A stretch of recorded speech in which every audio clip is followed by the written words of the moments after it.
Hello and welcome you all dear students. आज से हम स्टार्ट कर रहे हैं इम्पॉर्टेंट एमसीक्यूज ऑन इकोनॉमिक्स।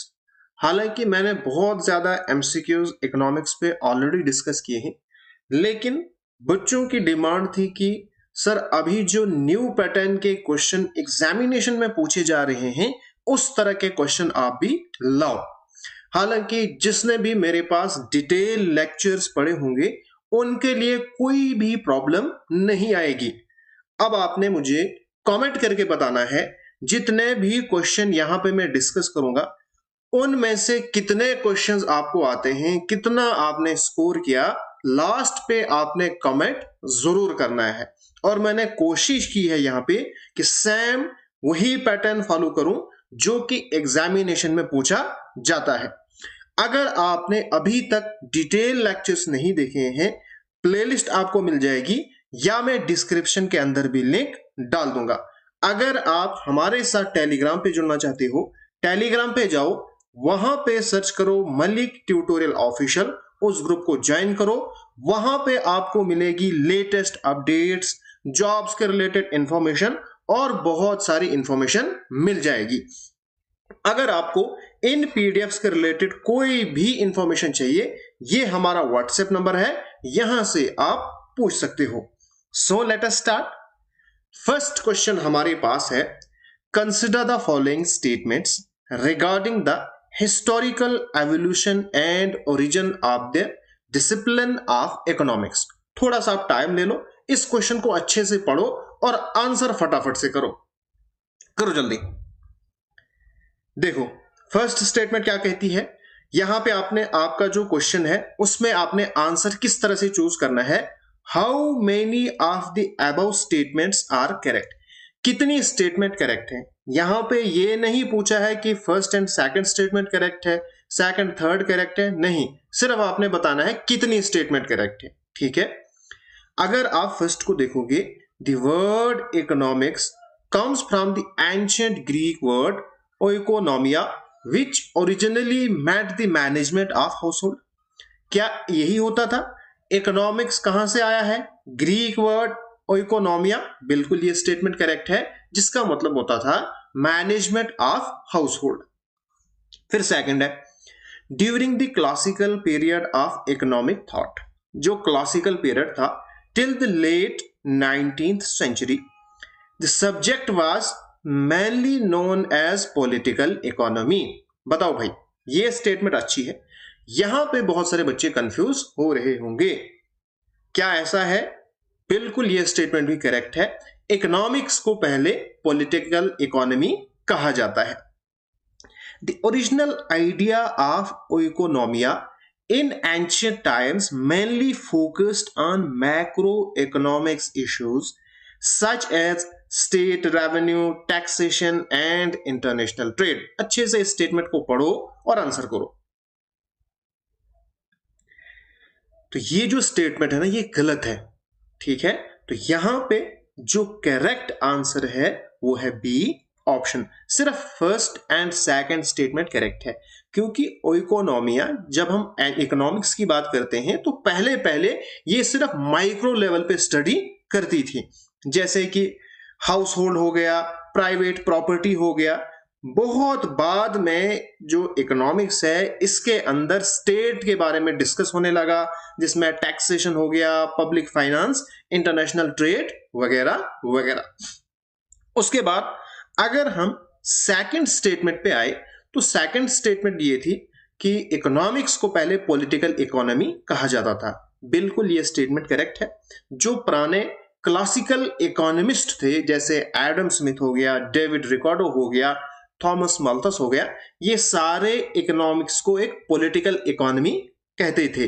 लेकिन जब अल्फ्रेड मार्शल आया तो उसने इकोनॉमिक्स को पॉपुलराइज किया एज इकोनॉमिक्स। ठीक है, पॉलिटिकल इकोनॉमी खत्म कर दिया एंड इकोनॉमिक्स लाया। अब आपके लिए क्वेश्चन है कि अल्फ्रेड मार्शल की कौन सी फेमस बुक है जिसमें इसने इसको पॉपुलराइज किया? मुझे आप कमेंट करके जरूर बताना।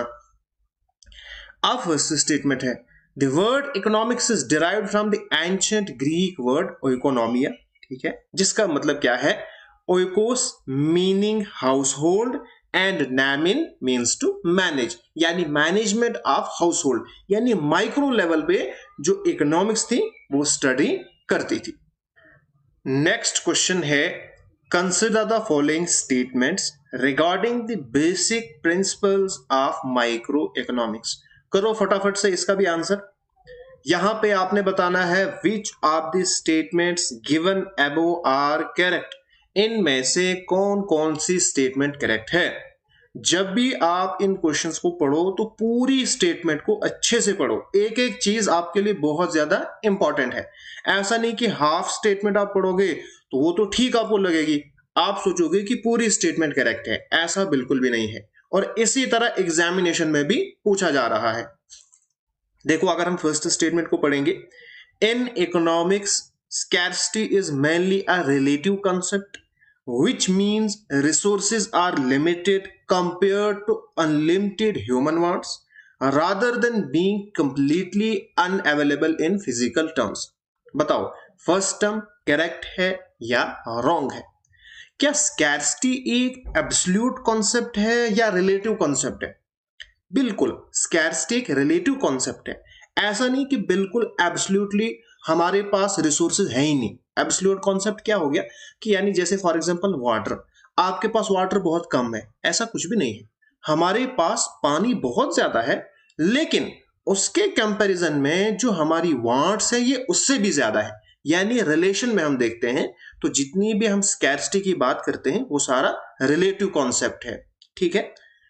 The law of scarcity applies everywhere, meaning that no country, whether rich or poor, capitalist or socialist, can fully satisfy all human wants। बताओ, अब हम सोचते होंगे कि हमारी जो कंट्री है ये अंडर डेवलप है, यहां पे ही स्कैर्सिटी है। नहीं, स्कैर्सिटी आपको हर जगह मिलेगी। क्यों? क्योंकि ह्यूमन इंस्टिंक्ट ही ऐसी है।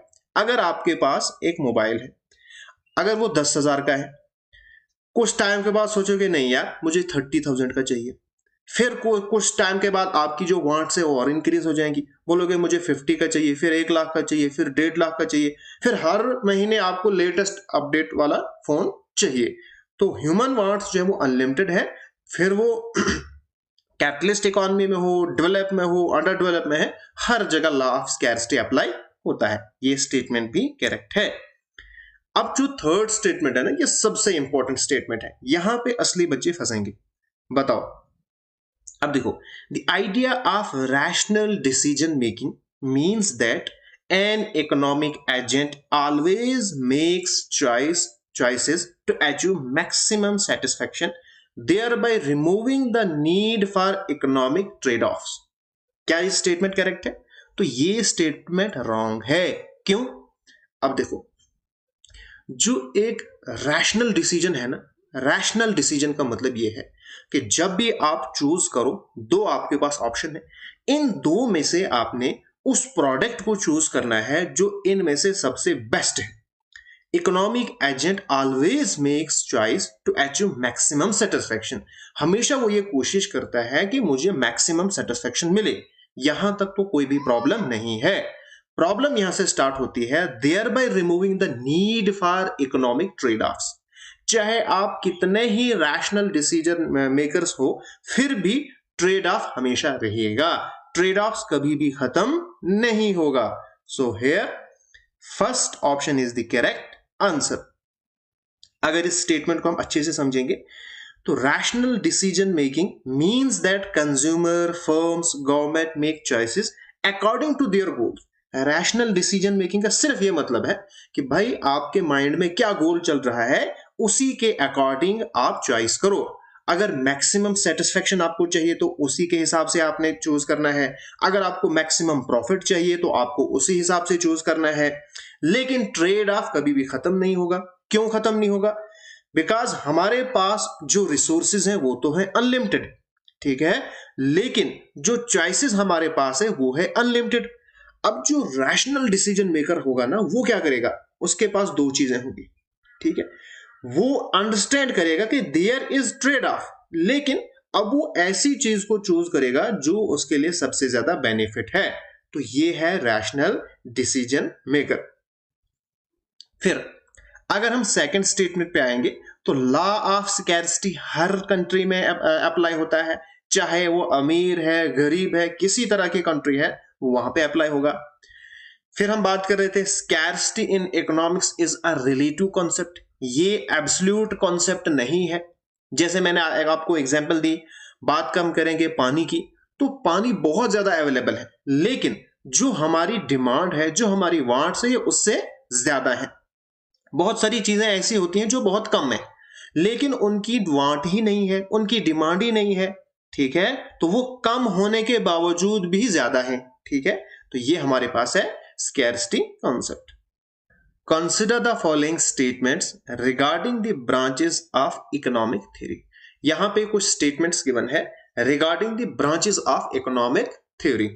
बताओ, आराम से एक एक स्टेटमेंट को पढ़ो और मेरे आंसर से पहले आपने आंसर कर देना है। लास्ट पे आपने कमेंट करके बताना है कि आपके कितने आंसर सही हुए। Positive economics is descriptive and explanatory in nature. It uses facts and real data to explain cause and effect relationships without including personal opinions or value judgments. बताओ, क्या पॉजिटिव इकोनॉमिक्स यही है? बिल्कुल इसका करेक्ट ऑप्शन है। जो positive economics है ये descriptive and explanatory in nature है। यहां पे हम बात करते हैं फैक्ट्स की, रियल डेटा की। अच्छा, यहां पे बहुत सारे बच्चे कंफ्यूज हो जाते हैं, वो सोचते हैं कि जो रॉन्ग फैक्ट्स हैं, जैसे फॉर एग्जांपल अगर मैं आपको कहूंगा कि जम्मू एंड कश्मीर की जो अनएम्प्लॉयमेंट है वो 1% है, बताओ क्या ये स्टेटमेंट एक एग्जांपल है पॉजिटिव इकोनॉमिक्स की? है, बिल्कुल है। अब जो फैक्ट्स हैं वो सही भी हो सकते हैं गलत भी हो सकते हैं, लेकिन किसके अंदर आएंगे? पॉजिटिव इकोनॉमिक्स में। यहां पे सिर्फ वो चीजें इंक्लूड नहीं होगी जो ओपिनियन होगी, वैल्यू जजमेंट होगी, ठीक। फिर the macroeconomic statement that, यहां पे एक स्टेटमेंट गिवन है, an increase in the money supply leads to a rise in the general price level is an example of normative economics because it judges the future effect of monetary policy. बताओ भाई, देखो अगर आप ये simple यहां पे statement होती आप आराम से इसका आंसर कर सकते थे, लेकिन इन्होंने थोड़ा सा इसको एक्सप्लेन किया है। ये जो स्टेटमेंट है ये जज करती है फ्यूचर इफेक्ट, जो हम मॉनेटरी पॉलिसी आज लगाएंगे तो फ्यूचर में उसका इफेक्ट क्या होगा उसके बारे में बात कर रही है। तो क्या ये फिर नॉर्मेटिव इकोनॉमिक्स में आएगी? बताओ जरा मुझे आप। नहीं, ये वाली स्टेटमेंट रॉन्ग है, ये पॉजिटिव स्टेटमेंट है, ठीक है। तो ये पॉजिटिव इकोनॉमिक्स की एक एग्जांपल है। कैसे? क्योंकि यह हमें फैक्ट बताती है कि अगर आप इकोनॉमी में सप्लाई ऑफ मनी को इंक्रीज करोगे तो उस वजह से जो ओवरऑल प्राइसेस है ना वो इंक्रीज हो जाएंगे।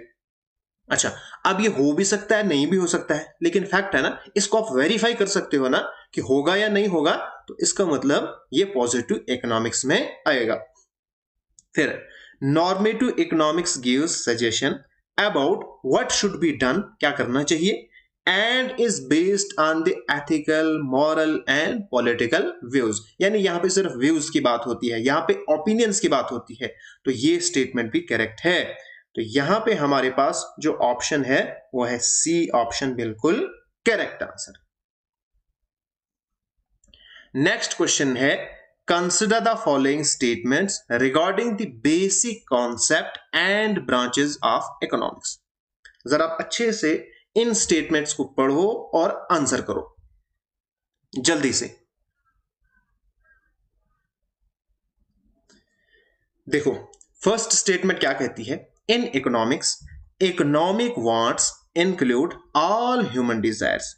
इकोनॉमिक वांट्स में क्या इंक्लूड होता है? सारी human desires that give satisfaction including those fulfilled by freely available goods like air and sunlight because they are necessary for human survival. ये स्टेटमेंट बहुत ही ज्यादा इंपॉर्टेंट है, अच्छे से इसको समझना है। जिसने मेरे डिटेल लेक्चर्स देखे होंगे वो ये क्वेश्चंस को आराम से कर सकते हैं, वरना बाकी बच्चों को बहुत ज्यादा मुश्किल हो जाएगी। देखो क्वेश्चन क्या कहता है, इन इकोनॉमिक्स वांट, यहां पे बात हो रही है इकोनॉमिक वांट्स की। तो इकोनॉमिक वांट्स आपने याद रखना है, सिर्फ वही वांट्स हैं, सिर्फ वही ह्यूमन डिजायर्स हैं जिनको पूरा करने के लिए आपके एफर्ट्स लगे, पैसे लगे, ठीक है। यहां पे जो फ्रीली अवेलेबल गुड्स हैं वो इंक्लूड नहीं होते हैं, ठीक है। Including those fulfilled by the freely available goods, ये यहां पे रॉन्ग है, क्योंकि यहां पे हमें कोई मेहनत नहीं लगती है, एयर सनलाइट इसके लिए मेहनत नहीं लगती है, तो ये इकोनॉमिक वांट्स के अंदर नहीं आएंगे, तो फर्स्ट स्टेटमेंट ही रॉन्ग है।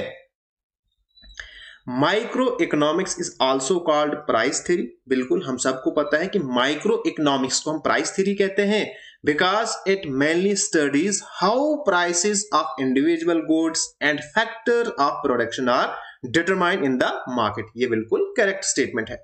फिर जो मैक्रो इकोनॉमिक्स है इसको कहा जाता है theory of income and employment, ये भी करेक्ट है और इनको आपने याद भी रखना है, because it mainly studies national income, total production, total consumption and overall investment in the economy। तो यहां पे हमारे पास जो करेक्ट आंसर है वो है बी ऑप्शन। सिर्फ यहां पे दो स्टेटमेंट ही करेक्ट है, फर्स्ट वाली रॉन्ग है। अच्छा, इकोनॉमिक वांट्स में क्या आएगा, these are the desires that require money, human efforts or economic resources to satisfy। बहुत इंपॉर्टेंट कॉन्सेप्ट है। और जो नॉन इकोनॉमिक वांट्स है, desire fulfilled by the plentiful gifts of nature, जो नेचर ने हमें गिफ्ट दिए हैं वहां से हमारी जो डिजायर्स फुलफिल हो रही हैं, जैसे सनलाइट से, ब्रीथिंग से, इनको हम फ्री गुड्स रखते हैं, ठीक है। तो ये नॉन इकोनॉमिक वांट्स है। Consider the following statements regarding the central problems of economy। यहां पे कुछ statements given है about the central problems of an economy। आपने इनमें से चूज करना है कौन कौन सी स्टेटमेंट करेक्ट है। एक एक स्टेटमेंट को आपने प्रॉपरली अच्छे से पढ़ना है। The economic problem of what to produce mainly involves a balance between increasing present consumer satisfaction and increasing future production capacity through the production of consumer goods and capital goods। बताओ क्या ये statement correct है? अच्छे से आपने cool mind होके समझना है। व्हाट टू प्रोड्यूस में हम क्या बात करते हैं?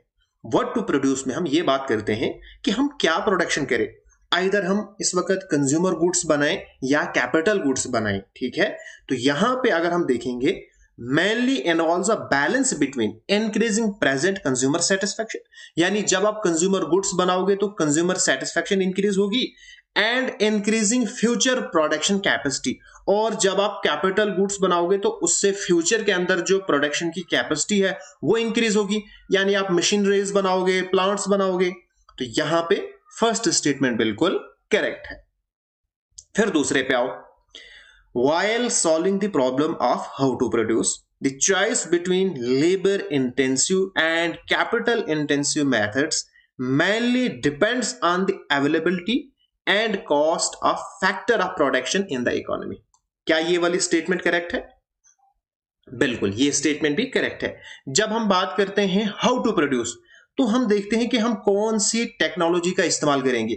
क्या हम लेबर इंटेंसिव टेक्निक इस्तेमाल करेंगे, यानी लेबर से काम करवाएंगे, या हम कैपिटल इंटेंसिव मेथड इस्तेमाल करेंगे, यानी हम मशीनरीज के थ्रू काम करवाएंगे। अब ये किसके ऊपर डिपेंड करेगा कि हमारे पास जो अवेलेबल फैक्टर्स ऑफ प्रोडक्शन है इनकी कॉस्ट क्या है। अगर हम इंडिया के अंदर देखेंगे तो यहाँ पे लेबर बहुत ज्यादा है, तो यहाँ पे हम लेबर इस्तेमाल करते हैं। लेकिन वही अगर हम जापान के अंदर या चाइना में देखेंगे जहां पे टेक्नोलॉजी बहुत ज्यादा है, तो वहां पे हम कोशिश करेंगे कि हम टेक्नोलॉजी का इस्तेमाल करेंगे। तो ये स्टेटमेंट भी करेक्ट है। अच्छा, थर्ड स्टेटमेंट अच्छे से आप पढ़ना। The problem of for whom to produce is mainly related to the distribution of national income among the factors of production। बहुत इंपॉर्टेंट स्टेटमेंट है, बताओ। तो ये स्टेटमेंट भी करेक्ट है। क्यों?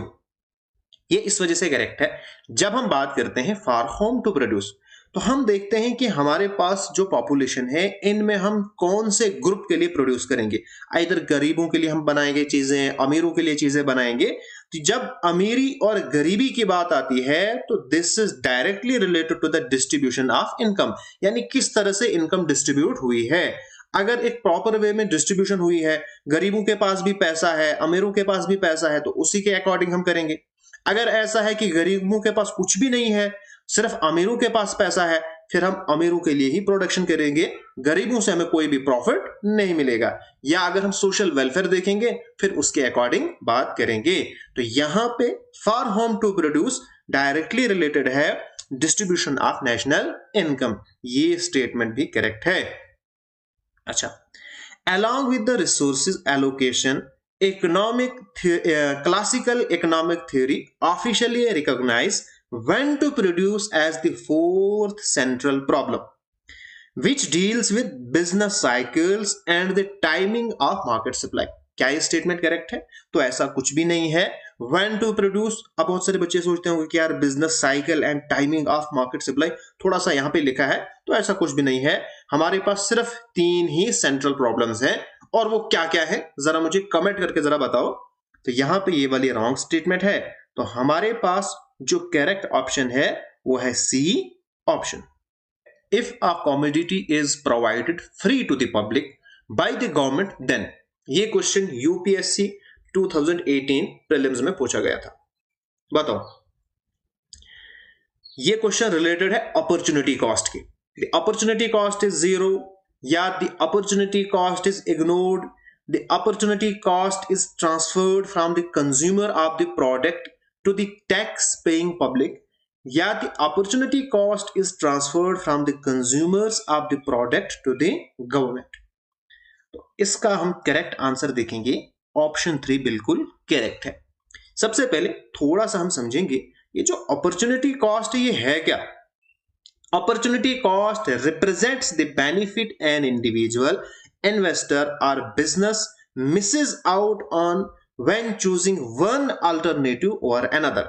आपके पास 2 अल्टरनेटिव है कि भाई ये आपको चूज करने हैं। अगर इन 2 में से किसी एक को आप चूज करोगे, दूसरे को आप छोड़ोगे, तो जो बेनिफिट आपने छोड़ दिया उसी को हम कहते हैं opportunity cost. The opportunity cost is 0 for free goods. अगर हम बात करेंगे फ्री गुड्स जैसे सनलाइट हो गया, हवा हो गई, तो इसके लिए जो अपॉर्चुनिटी कॉस्ट है वो तो हो गई 0।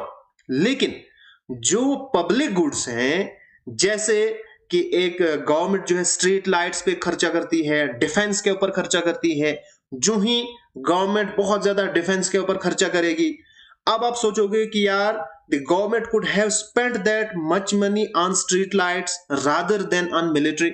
इसको आप अगर ब्रॉड वे में लोगे, आप कहोगे कि जो पैसा वो डिफेंस के ऊपर खर्चा कर रहे हैं उसके बराकस में अगर ये डेवलपमेंट के ऊपर खर्चा करते हैं, यानी स्ट्रीट लाइट को आप डेवलपमेंट ले लो, तो यहां पे अपॉर्चुनिटी कॉस्ट इन्वॉल्व हो रही है। यानी जो अपॉर्चुनिटी कॉस्ट है वो ट्रांसफर हो रही है consumer of a product to the tax paying public.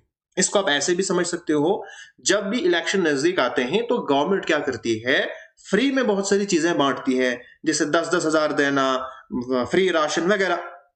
तो उसके कंपैरिजन में हम एक अल्टरनेट ऑप्शन देते हैं कि इसके बदले में ये पैसा अगर उन चीजों पे खर्च होता जहां से जॉब्स क्रिएट होती, जहां पे जो अनएम्प्लॉयड यूथ है वो एंगेज हो जाती, वो खुद कमाने लगते फ्री के बरकस में, तो आप एक अल्टरनेट दे रहे हो। तो यहां पे अपॉर्चुनिटी कॉस्ट क्या हो रही है, ट्रांसफर हो रही है कंज्यूमर ऑफ द प्रोडक्ट, जो वो कंज्यूम कर रहे हैं, जो वो फ्री ले रहे हैं, to the tax paying public. The concept of opportunity cost in economics refers to, बताओ, ये क्वेश्चन भी आया हुआ क्वेश्चन है। तो अपॉर्चुनिटी कॉस्ट हम किसको कहते हैं? तो इसका करेक्ट आंसर है the value of next best alternative foregone when a choice is made. जो चीज आप छोड़ देते हो, ठीक है, तो जो आपने पकड़ा और जो चीज आपने छोड़ दी, तो जो आपने छोड़ी वहां से जो आपको बेनिफिट मिलता उसी को हम कहते हैं अपॉर्चुनिटी कॉस्ट। अब जो अपॉर्चुनिटी कॉस्ट है ये हेल्प्स करती है इंडिविजुअल्स को, ऑर्गेनाइजेशन को टू एलोकेट रिसोर्सेज एफिशिएंटली। वो पूरा देखते हैं कि आपके पास जो भी ऑप्शन अवेलेबल है इनमें से सबसे बेस्ट ऑप्शन कौन सा है, ठीक है। तो जब वो उसको चूज करते हैं वो उनको फील होता है कि हमने क्या इसके लिए छोड़ा, तो वो अपने डिसीजंस, अपनी मैनेजमेंट उसी के अकॉर्डिंग करते हैं। अच्छा, संक कॉस्ट क्या होता है? This refers to cost that have already been incurred, जो ऑलरेडी हो चुकी है। आपने बिजनेस स्टार्ट किया, वहां पे जो आपको खर्चा आ गया अब वो हो गया, अब उसको आप रिकवर नहीं कर सकते हो। Explicit versus implicit cost. Explicit cost होती है जहां पे रोकड़ा, जहां पे पैसे इन्वॉल्व हो जाएं, वेयर एज इम्प्लिसिट कॉस्ट यहां पे नॉन मॉनेटरी ट्रांजेक्शंस होती है, जिसमें टाइम्स की बात होती है, आपका टाइम जा रहा है, आपके एफर्ट्स जा रहे हैं, तो वो किसके अंदर आएगा? इम्प्लिसिट कॉस्ट में। तो यहां पे फर्स्ट ऑप्शन करेक्ट है। नेक्स्ट क्वेश्चन है, consider the following statements regarding the structure of different economic system. यहां पे क्वेश्चन है डिफरेंट इकोनॉमिक सिस्टम के अबाउट स्टेटमेंट्स गिवन है।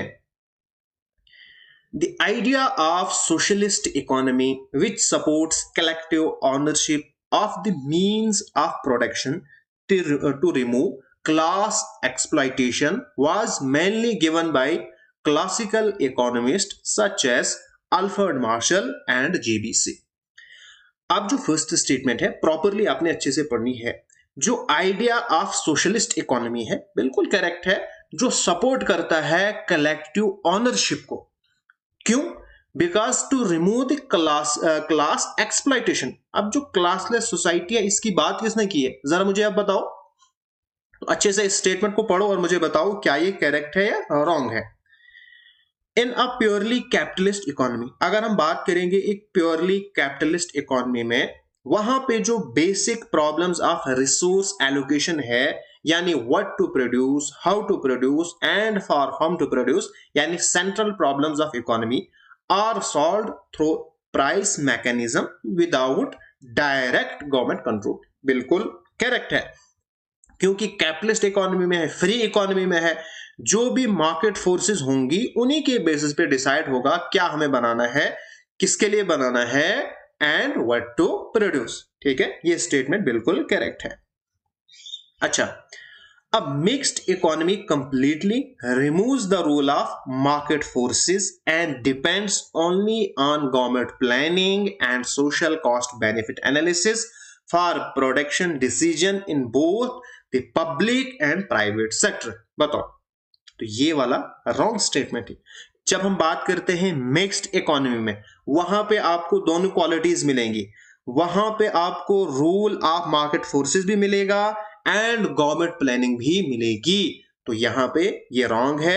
एंड जो फर्स्ट स्टेटमेंट है ये भी रॉन्ग है, क्योंकि ये जो कंसेप्ट है ये दिया था Karl Marx and Friedrich Engels ने।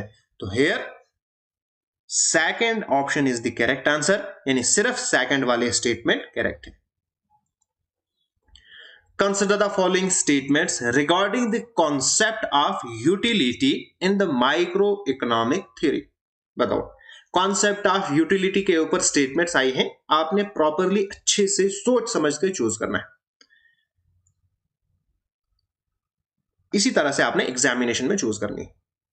इन इकोनॉमिक्स, अगर हम बात करेंगे इकोनॉमिक्स की, utility means the same as usefulness, which means a commodity must provide real physical or moral benefits to the consumer to have utility. क्या utility का मतलब है यूजफुलनेस? बताओ, यही समझने वाली बात है। इतना नो, यूटिलिटी का मतलब ये नहीं है कि वो आपकी चीज यूजफुल है।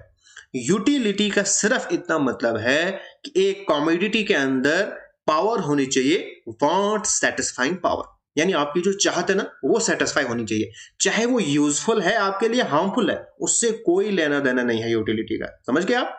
जैसे जो शराब पीते हैं, क्या उनके लिए वो यूजफुल है? नहीं, लेकिन यूटिलिटी उनको मिल रही है।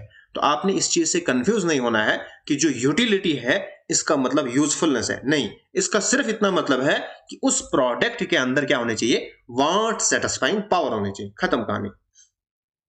The utility received from a commodity is mainly a subjective psychological feeling, so it can differ from person to person, place to place and time to time. बिल्कुल ये स्टेटमेंट करेक्ट है। ये एक साइकोलॉजिकल कॉन्सेप्ट है, यानी ये आपके दिमाग में है। एक ही चीज है, पर्सन टू पर्सन वो डिफरेंट हो सकता है। जैसे कोई सिगरेट पीता है तो कोई नहीं पीता है, जो पीता है उसको यूटिलिटी मिलती है, जो नहीं पीता है उसको नहीं मिलती है। प्लेस टू प्लेस है। अभी आप पानी पी रहे हो, कहीं जैसे आप बर्फ आइस खा रहे हो, तो जहां पे बहुत ज्यादा ठंड है वहां पे आपको यूटिलिटी नहीं मिलेगी, जहां पे बहुत ज्यादा गर्मी है वहां पे मिलेगी। फिर टाइम टू टाइम आपको खाना खाना है, तो जब आपको भूख लगी होगी तब बहुत ज्यादा यूटिलिटी मिलेगी, जब आपका पेट ऑलरेडी फुल होगा तो नहीं मिलेगी। ठीक है, तो ये वाली स्टेटमेंट भी करेक्ट है। According to classical consumer behavior theories, utility is limited only to socially acceptable goods and harmful or illegal goods are excluded from economic utility। बताओ, क्या ये स्टेटमेंट करेक्ट है? नो, ये स्टेटमेंट भी करेक्ट नहीं है। मैंने आपको ऑलरेडी बोला यूटिलिटी का मतलब सिर्फ इतना है कि वो आपको सेटिस्फाई करनी चाहिए, चाहे वो फिर रॉन्ग है सही है उससे कोई लेना देना नहीं है। How many of the above statements are correct, तो कितनी स्टेटमेंट यहां पे करेक्ट है? तो यहां पे आपको सिर्फ एक ही स्टेटमेंट करेक्ट मिलेगी, दैट इज सेकंड वाली। बाकी ये भी रॉन्ग है और ये भी रॉन्ग है। ये क्वेश्चन यूपीएससी ने पूछा था। Which one of the following statements about production possibility frontier is not correct? Production possibility frontier को हो, प्रोडक्शन पॉसिबिलिटी करो को हो, उसके बारे में कौन सी स्टेटमेंट करेक्ट नहीं है? जो प्रोडक्शन पॉसिबिलिटी फ्रंटियर है, slopes downward to the right as the resources are limited. बिल्कुल, जो प्रोडक्शन पॉसिबिलिटी करो है उसका स्लोप नीचे की तरफ होता है। Okay, the different combination of various goods and services given the available resources and technologies are denoted by the production possibility frontier। बिल्कुल, हमारे पास जो भी रिसोर्सेज अवेलेबल है उनसे जो हम दो चीजों की प्रोडक्शन कर रहे हैं वो हम ड्रा करते हैं प्रोडक्शन पॉसिबिलिटी करो के ऊपर। करेक्ट। एनी पॉइंट ऑन और inside the production possibility frontier is attainable under the existing technology and resources. बिल्कुल करेक्ट है। अगर ये हमारे पास प्रोडक्शन पॉसिबिलिटी करो है, इसके अंदर कोई भी पॉइंट है तो वो अटेनेबल है, इसके बाहर हो गया अनअटेनेबल। ठीक है, अगर इसके ऊपर भी है वो भी अटेनेबल है। On the production possibility frontier the output of one commodity can be increased without changing the output of another commodity. बताओ, तो ये रॉन्ग है। आप यहां पे एक प्रोडक्ट को इंक्रीज नहीं कर सकते हो, उसकी प्रोडक्शन बढ़ा नहीं सकते हो जब तक ना आप दूसरे प्रोडक्ट की प्रोडक्शन को कम करोगे। देखो, जैसे यहां पे है, दूसरा यहां पे है, इसकी कम हो गई प्रोडक्शन, इसकी बढ़ी।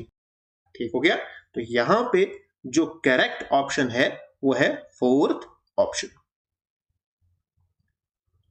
ये भी यूपीएससी ने पूछा है, which one of the following statements is true with regard to an economy which is on its production possibility frontier।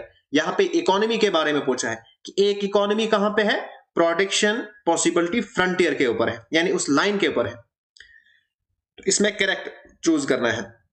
The economy has to sacrifice some production of one commodity in order to increase the production of another commodity. अभी मैंने आपके साथ बोला कि जब तक ना आप एक कमोडिटी की प्रोडक्शन कम करोगे तब तक आप दूसरी बढ़ा ही नहीं सकते हो। तो जब एक इकोनॉमी प्रोडक्शन पॉसिबिलिटी फ्रंटियर के ऊपर होगी तो ये चीज होगी, यानी first statement is the correct answer. SSC CGL tier 2 में यह क्वेश्चन है, in relation to production possibility curve which of the following statements is incorrect? Incorrect statement पूछा है, अच्छे से बताओ प्रॉपरली। देखो, any point that lies below the production possibility curve, कोई भी पॉइंट जो प्रोडक्शन पॉसिबिलिटी करो के अंडर होगा। देखो, जैसे ये है, इज अ पॉसिबल कॉम्बिनेशन। क्या है ये? पॉसिबल कॉम्बिनेशन है। But if economy is working below the PPC करो, that indicate unused resources are unemployment। ये क्या है? अंडर यूटिलाइजेशन यहां पे हो रही है, unused resources है, unemployment है। करेक्ट है। Shift of the production possibility curve is nothing but economic growth. अब यहां से इंक्रीज हो जाएगी, यानी आपके पास टेक्नोलॉजी बढ़ गई, आपके पास रिसोर्सेज इंक्रीज हो गई। ये स्टेटमेंट भी करेक्ट है। The production possibility curve is also called production possibility boundary, ये भी करेक्ट है। अब ये जो स्टेटमेंट है ना, ये समझने वाली स्टेटमेंट है। If the production possibility curve is not a straight line, अगर ये स्ट्रेट लाइन नहीं है तो फिर ये मतलब मान के चलो ये ऐसी है। The opportunity cost is constant, क्या अपॉर्चुनिटी कॉस्ट कांस्टेंट है? नो। अगर अपॉर्चुनिटी कॉस्ट कांस्टेंट है फिर ये स्ट्रेट होगी, ठीक है। तो ये वाली स्टेटमेंट रॉन्ग है, यानी कि first option is the correct answer. Question number 13 Himachal Pradesh में पीजीटी एग्जाम में पूछा था। Which of the following statements are correct about production possibility curve? इनमें से कौन कौन सी स्टेटमेंट करेक्ट है अबाउट प्रोडक्शन पॉसिबिलिटी कर्व? पहला, production possibility curve is also called the transformation curve, correct है, हमें पता है। The absolute value of slope of production possibility curve is called marginal rate of transformation, बिल्कुल ये भी correct है, ऑफ एक्स फॉर वाई। और जो मार्जिनल रेट ऑफ ट्रांसफॉर्मेशन है वो है एमसीक्यू, यानी marginal cost of x upon marginal cost of y, तो ये भी करेक्ट है। Because of imperfect substitutability production possibility curve is convex to the origin, ठीक है। इम्परफेक्ट सब्स्टिट्यूटेबिलिटी तो है, यानी परफेक्ट सब्स्टिट्यूशन नहीं है। अगर आप एक गुड्स बना रहे हो किसी जमीन के ऊपर, अगर ये अच्छा उगाती है राइस, तो जरूरी नहीं है कि ये वीट भी अच्छा उगाएगी, ठीक है। लेकिन क्या production possibility curve usually convex होती है? नहीं, वो कनकेव होती है, तो ये स्टेटमेंट रॉन्ग है। देखो कुछ स्टेटमेंट इन्होंने ठीक दिया है ताकि आप कंफ्यूज हो जाओ, ओके। तो यहां पे हमारे पास जो थर्ड ऑप्शन है ये करेक्ट आंसर है। Consider the following statements regarding the production possibility frontier and marginal opportunity cost in micro economic theory. यहां पे आपसे क्वेश्चन पूछा जा रहा है प्रोडक्शन पॉसिबिलिटी करो एंड मार्जिनल अपॉर्चुनिटी कॉस्ट के बारे में। The slope of production possibility frontier at any given point is quantitatively determined by the marginal opportunity cost. क्या मार्जिनल अपॉर्चुनिटी कॉस्ट से इसको डिटरमाइन किया जाता है स्लोप को? बिल्कुल करेक्ट है। Which is alternatively termed as the marginal rate of transformation, बिल्कुल फर्स्ट स्टेटमेंट करेक्ट है। The typical concavity of the production possibility frontier towards the origin is a direct consequence of factors of production not being perfectly adaptable across alternative uses। जैसा कि मैंने आपको already बोला कि जो आपके पास जमीन है, अब ये जमीन के अंदर राइस अच्छा उगता है, जरूरी नहीं है कि यहाँ पे वीट भी अच्छी उसकी प्रोडक्शन होगी, ठीक है। तो ये परफेक्टली एडेप्टेबल नहीं है, which necessitates an increasing marginal opportunity cost. उस वजह से क्या होती है कि मार्जिनल अपॉर्चुनिटी कॉस्ट इंक्रीज होती है, तो ये डायरेक्टली रेस्पॉन्सिबल है concavity of the production possibility frontier. ये स्टेटमेंट भी करेक्ट है। In a theoretical economic model, अगर हम बात करेंगे थ्योरेटिकल इकोनॉमिक मॉडल की, where all available resources are perfectly homogeneous, जहां पे अवेलेबल रिसोर्सेज है ना वो बिल्कुल होमोजेनियस है, एक जैसे हैं, और इक्वली एफिशिएंट है, पूरा एफिशिएंट है कि वो हर चीज अच्छे से बना सकते हैं, जितना राइस उतना ये वीट बनाएंगे, ठीक है, both commodities. The corresponding PPF यानी production possibility frontier would assume a strictly convex shape to the origin। क्या फिर कन्वेक्स शेप बनेगी? नो, फिर स्ट्रेट लाइन बनेगी, ठीक है। तो यहां पे ये वाली स्टेटमेंट रॉन्ग है, यानी सिर्फ first and second statements are correct. Next question है, a mixed economy involves both private and public ownership. Mixed economy में तो हमें पता है कि जहां पे प्राइवेट भी है और पब्लिक भी है। What was a distinctive feature of India's mixed economy model. India का जो इकोनॉमी मॉडल है इसमें डिस्टिंक्ट क्या है, फिर यूनिक क्या है, बताओ। तो इसका करेक्ट आंसर है पब्लिक सेक्टर डोमिनेंस इन कोर इंडस्ट्रीज। इंडिया में अगर आप देखते हैं तो यहां पे पब्लिक सेक्टर डोमिनेंस थी, तो here first option is the correct answer. तो आज का लेक्चर हम यहीं पे खत्म करते हैं। अगर आपको ये लेक्चर पसंद आया तो प्लीज इस वीडियो को आपने लाइक करना है, अपने फ्रेंड्स एंड क्लासमेट के साथ शेयर जरूर करना है।